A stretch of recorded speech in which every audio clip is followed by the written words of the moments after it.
بسم اللہ الرحمن الرحیم۔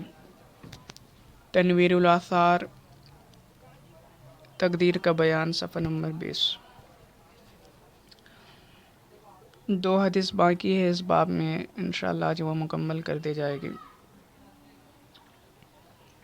لکھتے ہیں عن علی قال قال رسول اللہ صلی اللہ تعالی علیہ وسلم لا يؤمن عبد حتى يؤمن بأربع يشهد أن لا إله إلا الله وإني رسول الله بعثني بالحق ويؤمن بالموت والبعث بعد الموت ويؤمن بالقدر۔ یہ بھی تقدیر کے اوپر ایک حدیث مبارکہ ہے جو کہ حضرت علی کرم اللہ تعالی وجہ الکریم سے مروی ہے۔ وہ کہتے ہیں کہ نبی پاک علیہ الصلوۃ والتسلیم نے ارشاد فرمایا، اللہ کے رسول نے ارشاد فرمایا، اس وقت تک بندہ مومن نہیں ہوتا، لا یؤمن عبد، اس وقت تک کوئی بندہ مومن نہیں ہوتا، حتی یؤمن باربع، یہاں تک کہ یہ 4 باتوں پر ایمان نہ لائے۔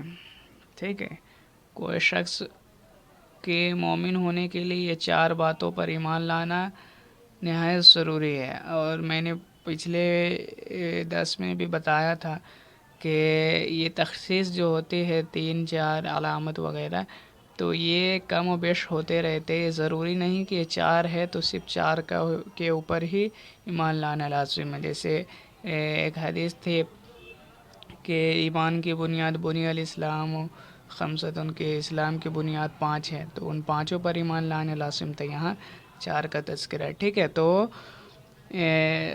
تعداد تخصیص میں یہ کم و بیش ہوتا رہتا ہے، اس میں کوئی مسئلہ نہیں ہے۔ البتہ یہ ہے کہ جن کا تذکرہ کیا گیا ان 4 پر ایمان لانا لازم ہوتا ہے، یا پھر جتنی تعداد بتائی گئی ہے یا کم از کم اجمالاً ایمان لانا تمام چیزوں پر ضروری ہوتا ہے۔ تو یہاں 4 چیزوں کی تخصیص سرکار نے فرمایا کیا ہے۔ پہلا فرمایا حضور نے یشہد ان لا الہ الا اللہ و انی رسول اللہ، کہ گواہی دے کہ اللہ کے سوا کوئی معبود نہیں اور میں اللہ کا رسول ہوں۔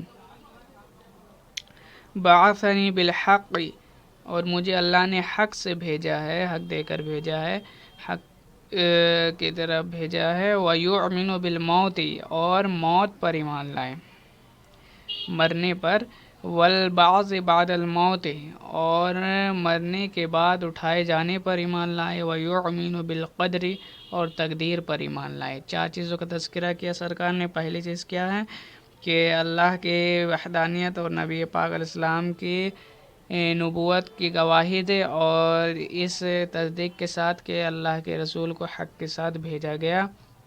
دوسری چیز فرمائے کہ موت پر، تیسری موت کے بعد اٹھائے جانے پر، چوتھی چیز ہے تقدیر پر۔ اب تھوڑی سی اس کی وضاحت دیکھ لیں، چونکہ اس میں کچھ فرقوں کا رد بھی ہو جا رہا ہے۔ موت میں یہ دہریوں کا رد ہے کہ وہ شخصی موت کے قائل ہیں مگر عالم کی مجموعی موت کے قائل نہیں، یعنی وہ لوگ کہتے ہیں کہ ہاں ہر فرد کو تو مرنا ہے لیکن پورا عالم یہ فنا ہو جائے گا، یہ جو ہے وہ لوگ نہیں مانتے، دہریہ۔ اور اٹھائے جانے میں جو یہاں لفظ ہے یہ کہ والبعث بعد الموت، اٹھائے جانے پر ایمان لائے، تو اٹھائے جانے سے منکرین قیامت کا رد ہے کہ وہ لوگ یہ مانتے ہیں کہ سارے عالم کو فنا ہے،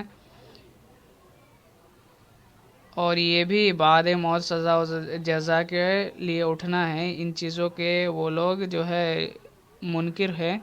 کچھ لوگ تو ان لوگوں کا اس میں رد کر دیا گیا کہ اللہ کے دین پر بھی ایمان لانا ہے، موت پر بھی ایمان لانا ہے، موت کے بعد اٹھائے جانے پر بھی ایمان لانا ہے، اور تقدیر پر بھی ایمان لانا ہے۔ اچھا، مفسرین کرام نے یہاں یہ فرمایا کہ یہاں موت جو ہے وَيُؤْمِنُ بِالْمَوْتِ، موت سے یہاں مراد یہ بھی ہو سکتے ہے کہ موت شخصی ہو، یعنی ایک شخص کی موت ہو، عالم کی موت بھی مراد ہو سکتی ہے اور موت شخصی ہر فرد کی، اور بعث بعد الموت، اور موت کے بعد اٹھائے جانے سے قیامت بھی مراد ہو سکتے ہیں، اور قبر میں اٹھانا جو ہوتا ہے سوال و جواب کے لیے یہ بھی مراد ہو سکتی ہے. ٹھیک ہے، تو بہرحال جو بھی ہو ان چیزوں پر ایمان لانا لازم ہے. پھر آخر میں فرمایا وَيُؤْمِنُ بِالْقَدْرِ، اور ایمان لائے تقدیر پر. اور یہ جو ہے اس میں جبریوں کا رد کیا گیا ہے کہ وہ لوگ جو ہے انسان، جبریہ اور قدریہ، یہ دو فرقے ایسے ہیں جو ایک دوسرے کے مطلب ضد میں عقیدہ رکھتے ہیں. وہ لوگ کیا رکھتے ہیں؟ جبریہ کا یہ عقیدہ ہے کہ انسان کو مجبور محض، مطلب کہ وہ لوگ انسان بالکل مجبور ہے، کچھ نہیں کر سکتا، اللہ نے جو لکھ دیا ہو گیا وہی ہونا ہے، تو ہم لوگوں کو سزا جزا کا کیوں مطلب مکلف بنایا جا رہا ہے، انسان بالکل مجبور ہے، ان لوگوں کا یہ ماننا ہے. اور قدریہ جو ہے بالکل تقدیر کا ہی انکار کرتے اور اپنے آپ کو ایک دم قادر مطلق مانتے ہیں کہ نہیں، تقدیر کوئی چیز نہیں، ماشاء اللہ جو کرتے ہم لوگ خود سے کرتے ہیں، یہ ساری چیزیں قدرت کے تعلق، قدرت کا ہم لوگوں پر یہ سب نہیں ہے. تو یہ قدریہ فرقے کا عقیدہ ہے، اور جبریہ کا میں نے بتایا وہ مجبور ہونے کا بالکل عقیدہ رکھتے ہیں. جبکہ اہل سنت والجماعت عرف مسلک اعلی حضرت کے ماننے والے ہم سنی بریلوی لوگوں کا یہ عقیدہ ہے کہ اللہ تبارک و تعالیٰ نے ہمیں ایک طرح کا اختیار بھی دیا ہے، ہم بالکل مجبور بھی نہیں ہیں اور بالکل قادر مطلق بھی نہیں ہے، بلکہ دونوں کے درمیان اللہ نے ہمیں صحیح اور غلط میں امتیاز کرنے کی طاقت بھی دی ہے. اور جو ہم لوگ نیک کام کرتے ہیں وہ اللہ کے فضل سے، اور ہم لوگ سے جو برائی ہوتی ہے وہ ہمارے نفس کی شرارت کی پیروی سے ہم لوگ اس چیزوں میں پڑتے ہیں. سمجھ میں آ رہی ہے؟ 1 منٹ.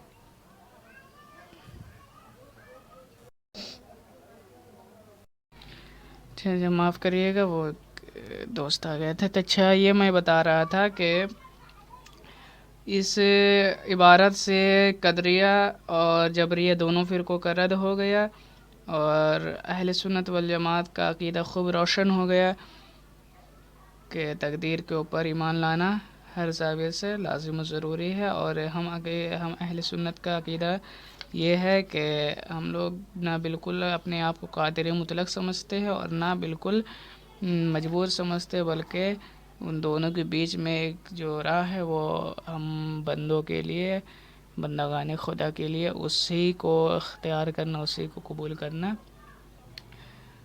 بہتر و انسب اور ضروری ہے. آخری حدیث پاک اس باب کی دھیان سے سنیے گا. عن ابی ہریرہ قال قال رسول اللہ صلی اللہ علیہ وسلم لما خلق اللہ آدم مسح زہرت فسقط عن ظہرہ کل نسمة ہرا خالقها من ذریته الى یوم القیامت وجعل بین عین کل انسان منہم وبیصا من نور ثم عرضهم على آدم فقال اے رب من هؤلاء قال ذریتك فرأى رجلا منهم فأعجبه وبيض ما بين عينيه قال اے رب من هذا قال داود فقال اے رب كم جعلت عمره قال 60 سنة قال رب زده من عمري 40 سنة قال رسول الله صلى الله عليه وسلم فلما قضى عمر آدم إلا 40 جاءه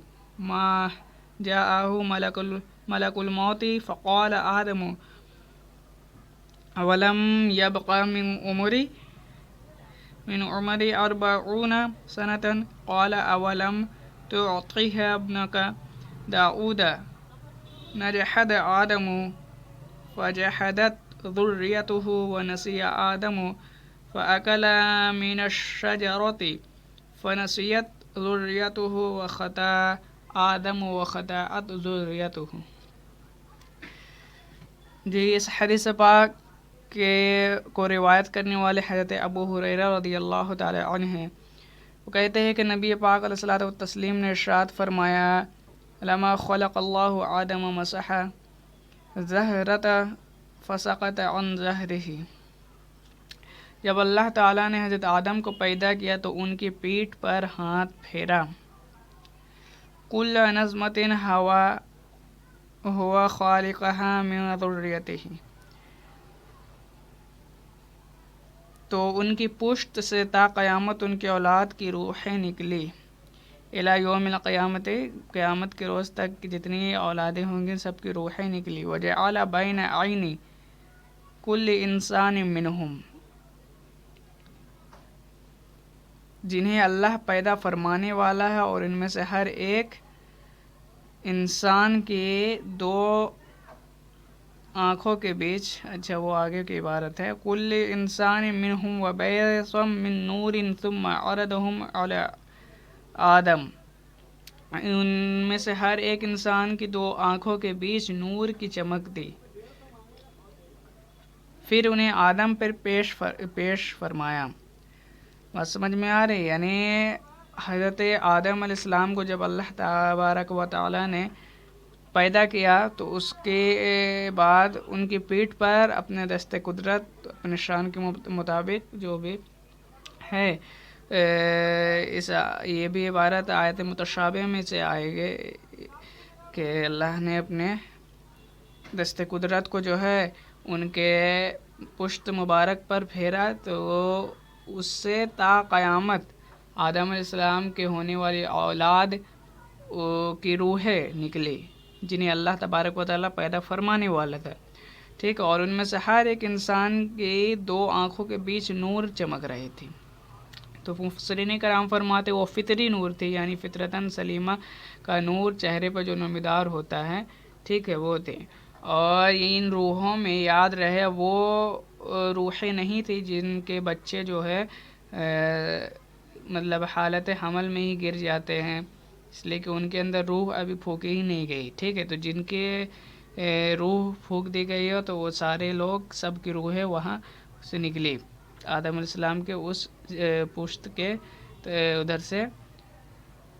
ٹھیک ہے، اور اس میں سے یہ بھی ایک بات ہے کہ یہ ساری چیزیں اس لیے کرائی گئی تاکہ آدم علیہ السلام کو تمام چیزوں پر مطلع فرمانا مقصود تھا، ورنہ اللہ تعالیٰ تو عالم و خبیر سب جاننے والا ہے.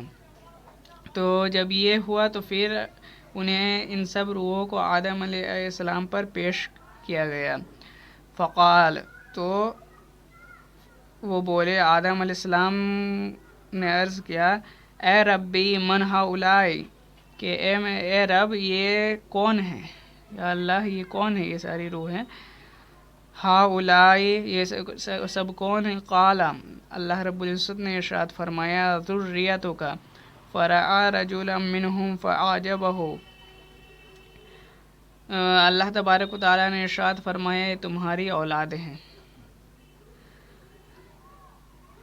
سمجھ میں آ رہے ہیں؟ اللہ نے فرمایا تمہاری اولاد ہے. تو یہ اللہ تبارک و تعالیٰ نے جو ہے گویا کہ آدم علیہ السلام پر سب چیز آشکار فرما دیا کہ یہ آدم علیہ السلام نے گویا کہ اللہ کے نوازش سے، اللہ کی عطا سے تمام قیامت تک آنے والے آدم کو دیکھ لیا اور پہچان لیا کہ کون دوزخی ہے، کون جہنمی ہے، کون جنتی ہے نا. اس کے بعد اللہ نے جب یہ فرمایا کہ یہ تمہاری اولاد ہیں تو اس کے بعد کہاں گیا عبارت، اللہ رب العزت نے جب یہ فرمایا کہ یہ تمہاری اولادیں ہیں تو اس کے بعد کیا ہوا، فرعى رجلا منهم فأعجبه وبيض ما بين عينيه. تو آدم علیہ الصلاۃ والتسلیم نے کیا دیکھا، اس کو دیکھے ان میں ایک شخص کو دیکھا آدم علیہ السلام نے ایک شخص کو دیکھا تو ان کی آنکھوں کے درمیان کی چمک پسند آئی. ان کے آنکھوں کے درمیان جو پیشانی پہ سب کے نور چمک رہے تھے تو ایک شخص کے جو ہے نور آدم علیہ السلام کو پسند آئی. اچھا وہ کون تھے؟ دیکھیں آگے اس کی وضاحت جو ہے قال، تو آدم علیہ السلام نے عرض کی اے ربی من ھذا، اے اللہ اے میرے رب یہ کون ہے؟ من ھذا یہ کون ہے؟ قال داؤد، اللہ رب العزت نے ارشاد فرمایا یہ داؤد ہے، داؤد علیہ السلام ہے. فقال، تو آدم علیہ السلام نے عرض کیا اے ربی کم جعلت عمرہ، کہ اے میرے رب ان کی عمر کتنی ہے، ہونے والی ان کی عمر کتنی ہوگی؟ اللہ نے ان کے جو ہے عمر کے متعلق فرمایا، اللہ نے ارشاد فرمایا قال 60 سنتاً، کہ اس کے جو ہے عمر 60 سال ہے. تو قال، پھر حضرت آدم علیہ السلام عرض کرتے ہیں رب زدہ من عمری 40 سنتاً، اے میرے رب ان کی عمر میں 40 سال کا اضافہ کر دے میری عمر سے. سبحان اللہ. دیکھیں اب یہاں اس کی وضاحت سمجھتے ہوئے جائے کہ آدم علیہ السلام کو تمام لوگوں میں ایک شخص کے چہرے پہ دونوں آنکھوں کے درمیان کی پیشانی پہ جو نور چمک رہا تھا وہ پسند آیا، جو کہ کوئی اور نہیں داؤد علیہ السلام تھے. ٹھیک، اب اس سے یہ لازم نہیں آتا ہے کہ داؤد علیہ السلام ہمارے آقا و مولا جناب محمد رسول اللہ صلی اللہ علیہ وسلم سے خوبصورت ہے، اس لیے کہ خوبصورت ہونا الگ چیز ہے اور پسند آنا الگ چیز ہے. ٹھیک ہے، جیسے مثال سے سمجھ لیں کہ جیسے مجنوں کو لیلا ہی پسند آئی، جبکہ ایسا تو نہیں کہ اس زمانے میں اور کوئی خوبصورت اس سے نہیں ہوگی، ہے نا، اس سے بھی خوبصورت تھی. لیکن اب یہ عشق کا معاملہ ہے کہ پسند ان کو جو ہے لیلا آئی. تو خیر، تو یہ سمجھانے کے لیے میں بول رہا ہوں، تو پسند آنا الگ چیز ہے اور خوبصورت اور یہ حسن یہ اپنی جگہ پہ مسلم ہے. ٹھیک ہے، تو پھر آدم علیہ السلام نے پوچھا ہے اللہ رب العزت سے کہ ان کی عمر مبارک کتنی فرمائی، تو اللہ نے ارشاد فرمایا کہ 60 سال ان کی عمر مقرر فرمائی گئے. میں نے فرمایا ہے تو اللہ کے بارگاہ میں عریضہ پیش کرتے کہ اے اللہ میری اس اولاد کے عمر میں 40 سال کا اضافہ کر دے میری عمر سے. اب دیکھیں آدم علیہ السلام کی عمر 1000 سال تھی، تو اب ان کو یہ بھی معلوم ہے کہ ان کی عمر کتنی ہونے والی ہے، 40 سال سے کم نہیں ہونے والی، کتنی ہونے والی ان کو یہ بھی معلوم ہے آدم علیہ السلام کو. تبھی تو فرما رہے میری عمر سے 40 سال بڑھا دیں اللہ رب العزت نے. پھر آگے کیا جو ہے فرمایا، دیکھیں وہ پھر آگے کیا ہوا اس کو بھی ملاحظہ کریں. قال رب زد یہ ہو گیا. قال رسول اللہ، جب یہ معاملہ ہو گیا اللہ کی بارگاہ میں عریضہ پیش کر دیا گیا تو اللہ نے ان کی بات کو قبول کر لیا، ان کے دعا کو قبول فرمائی اور حضرت داؤد علیہ السلام کی عمر کو 40 سال میں، ان کی عمر میں 40 سال کا اضافہ کر دیا گیا. 100 سال انہوں نے زندگی ظاہری پائے. اور آدم علیہ السلام کی عمر بھی جو تھی وہ 1000 سال تھی، تو 40 سال نکال دیے گئے تو 960 سال بچے، لیکن ان کی بھی عمر 1000 سال اللہ نے عطا فرما دی، یعنی وہ 40 سال کو اللہ نے ان کی دعا بھی قبول کر لی اور ان کو عمر سے کم بھی نہیں فرمایا. پھر اللہ کے رسول اب ارشاد فرماتے، ہمارے آقا فرماتے قال رسول اللہ صلی اللہ علیہ وسلم، اللہ کے رسول نے ارشاد فرمایا فَلَمَّا قَضَى عُمْرُ آدَمَ إِلَّا 40 جَاءَهُ مَلَكُ الْمَوْتِ. تو عرض کیا، اللہ کے رسول نے ارشاد فرمایا جب آدم کی عمر سوائے 40 سال پوری ہو گئی، یعنی کتنے سال جتنے ان کی زندگی کی عمر اللہ نے رکھی تھی، تو 40 سال اس سے جو باقی تھے اس سے 40 سال باقی تھے، تو وہ ملک الموت حضرت اسرائیل علیہ السلام ان کے پاس تشریف لائے. کہاں گیا؟ جاءہ ملک الموت، تو ملک الموت حاضر ہوئے. فقال، اور انہوں نے کہا آدم اولم یبق من عمر 40 سنتاً، حاضر ہوئے تو آدم علیہ السلام نے فقال آدم علیہ السلام نے ارشاد فرمایا اولم یبقى من عمری 40 سنتاً کہ ابھی میری عمر کے 40 سال باقی نہیں ہیں. مطلب دیکھیے کیا علم ہے اللہ کے نبیوں کا. اللہ کے نبی آدم علیہ السلام کو یہ بھی پتہ ہے کہ ان کی عمر کتنی اللہ نے رکھی، اور ان کو یہ بھی پتہ ہے ابھی 40 سال اور باقی ہے میری عمر کے. تو انہوں نے فرمایا کہ جو ہے استفہامیہ طور پر کہ کیا میری عمر کے ابھی 40 سال نہیں باقی، ابھی تو 40 سال اور ہیں. تو اس کے اوپر جو ہے اسرائیل علیہ السلام کہتے ہیں قال اولم تعطی ابنک داؤد نجحد، کہ اسرائیل علیہ السلام نے کہا وہ آپ اپنے فرزند داؤد کو نہ دے چکے، یعنی 40 سال اپنی زندگی سے آپ نے داؤد علیہ السلام کو دے دیا تھا نا. تو اس کے بعد فرمایا کہ نجحد آدم، چاہیے تو کہ آدم نجحدت ذریتہ، ٹھیک ہے. اچھا یہاں سے کوئی عبارت آئے گی نجحدت آدم فجحدت ذریتہ، تو حضرت آدم علیہ السلام انکاری ہوئے اس لیے ان کی اولاد انکار کرنے لگی. یعنی حضرت آدم علیہ السلام نے جو ہے اپنا جو عمر عطا کیا تھا حضرت داؤد علیہ السلام کو، وہ اپنے یاد کا انکار کرے یہ کیا انہوں نے کہ جو ہے مجھے یاد نہیں ہے اس چیز کا انکار نہیں کیا کہ میں نے دیا تھا، ٹھیک، اور اس کا پورے طور پر انکار ہے، بلکہ انہیں یاد نہ رہا اس چیز کا انکار انہوں نے کیا. ٹھیک ہے. تو جب آدم علیہ السلام نے انکار کیا تو سرکار نے فرمایا کہ آدم علیہ السلام نے انکار کیا اس لیے ان کے اولاد انکار کرنے لگی. وَنَسِيَ آدَمُ فَأَكَلَ مِنَ الشَّجَرَةِ فَنَسِيَتْ ذُرِّيَّتُهُ، اور حضرت آدم بھول کر درخت سے کھا گئے لہٰذا ان کے اولاد بھولنے لگی.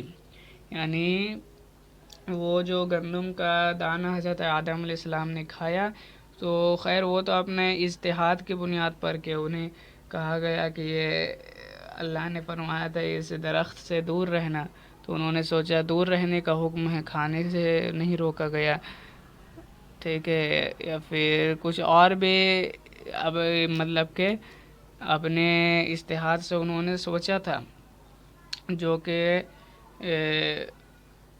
مطلب ایک اعتبار سے درست نہ تھا، لیکن اس میں اللہ کی حکمت پوشیدہ تھی کہ آدم کے اولاد کو زمین پر بسانا ہے. اس وجہ سے اللہ نے جو ہے وہ سارے معاملات اللہ کی مرضی سے ہوئے.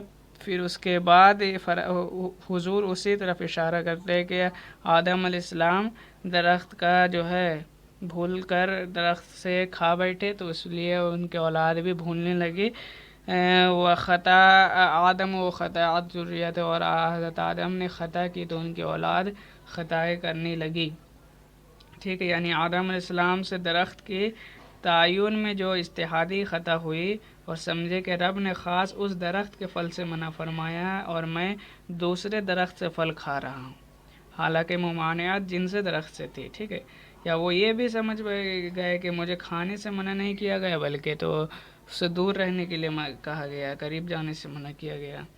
تو بہرحال یہ سب نسیان تھے جس کی وجہ سے ان کی اولاد میں بھی یہ مادہ آ گیا. اس حدیث میں یہ نہیں بتایا گیا کہ پھر فیصلہ کیا ہوا ہے نا، کہ آدم علیہ السلام کو جو ہے 40 سال مزید آگے ملی کہ نہیں. ظاہر یہ ہے کہ آدم علیہ السلام کو بھی 1000 سال عمر دی گئی اور داؤد علیہ السلام کو بھی 100 برس جو ہے آپ کی زبان خالی نہ رہے، اس وجہ سے ان کے عمر میں بھی 40 سال کا اضافہ کیا گیا.